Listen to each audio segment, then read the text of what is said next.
गरुड़ पुराण हिंदू धर्म का एक महत्वपूर्ण ग्रंथ है, जिसमें मृत्यु के पश्चात आत्मा की यात्रा, पुनर्जन्म, कर्मफल और मोक्ष की विस्तृत जानकारी दी गई है।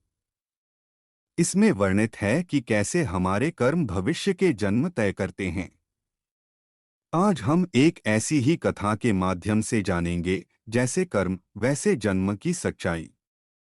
दोस्तों, कथा आरंभ। दो मित्रों की कहानी। बहुत समय पहले की बात है। मिथिला राज्य में दो मित्र रहते थे। विजय और कर्ण दोनों बाल्यकाल से साथ पढ़े थे, पर स्वभाव और सोच में जमीन आसमान का फर्क था। विजय एक धार्मिक, परोपकारी और सच्चे हृदय वाला व्यक्ति था। कर्ण एक लालची, स्वार्थी और पाखंडी स्वभाव का व्यक्ति था। विजय गरीबों की मदद करता, गौ सेवा करता और नियमित रूप से मंदिर जाकर भगवान की आराधना करता था। वहीं कर्ण छलकपट से धन कमाता, दूसरों का हक मारता और बुजुर्गों का अपमान करता। मृत्यु और आत्मा की यात्रा। समय बीतता गया। पहले कर्ण का निधन हुआ। अंतिम संस्कार के बाद उसकी आत्मा यमलोक पहुंची। वहां यमराज के दूतों ने उसके पापों का लेखा-जोखा प्रस्तुत किया। चित्रगुप्त ने बताया, हे यमराज, इस आत्मा ने जीवन भर पाप किए हैं। वृद्ध माँ को वृद्धाश्रम छोड़ दिया, भूखों का मजाक उड़ाया, मुनाफाखोरी, धोखाधड़ी और दान के नाम पर छल किया। मंदिर की जमीन हड़प ली।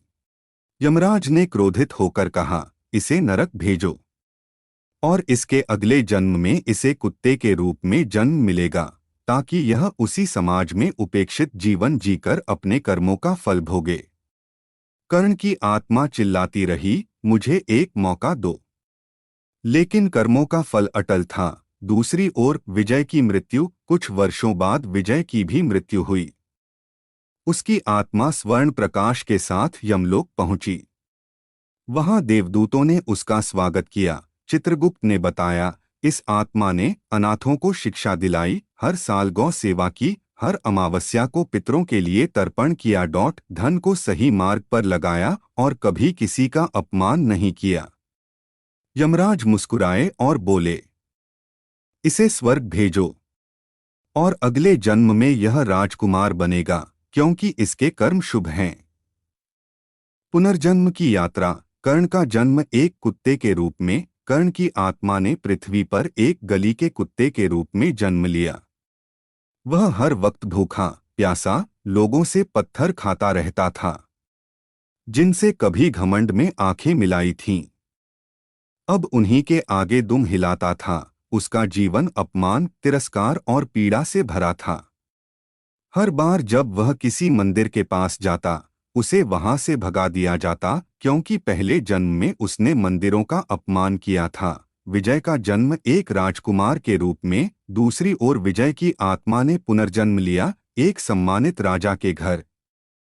सुंदर, बुद्धिमान और करुणामयी राजकुमार के रूप में। राजकुमार को बचपन से ही ध्यान, सेवा और धर्म में रुचि थी।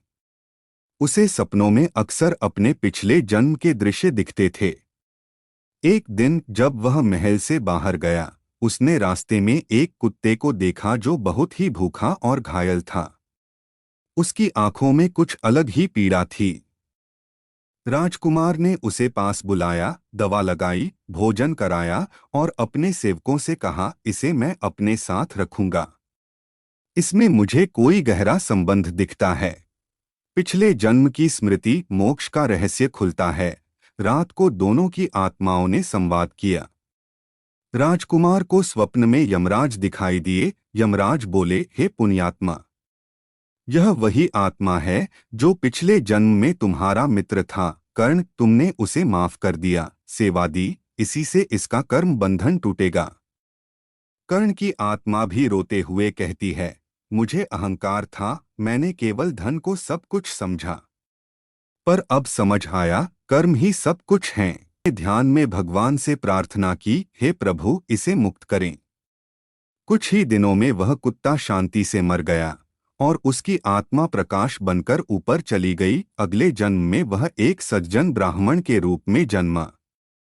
शिक्षा और गरुड़ पुराण का सार। इस कथा में गरुड़ पुराण के इस श्लोक का गहरा अर्थ छिपा है। यथा कर्म तथा जन्म, अर्थात जैसा कर्म वैसा ही जन्म। गरुड़ पुराण में कहा गया है, पुण्येन पुण्यलोकन नयति, पापेन नरकन नयति। पुण्य करने वाला स्वर्ग जाता है, पाप करने वाला नरक। कहानी यह सिखाती है कि 1. धन से बड़ा धर्म होता है। 2. कर्म हमारे भविष्य का बीज हैं। 3. दूसरों की सेवा आत्मा की ऊंचाई तय करती है। 4. पशुयोनि भी मिल सकती है अगर पाप अधिक हो। 5. मित्रता, क्षमा और सेवा से मोक्ष का मार्ग खुलता है।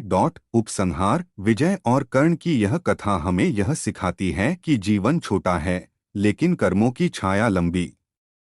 मृत्यु अंत नहीं है, यह आत्मा की यात्रा का पड़ाव है। जो जैसा करेगा वैसा ही पाएगा। गरुड़ पुराण हमें यही सत्य सिखाता है, जैसे कर्म वैसे जन्म।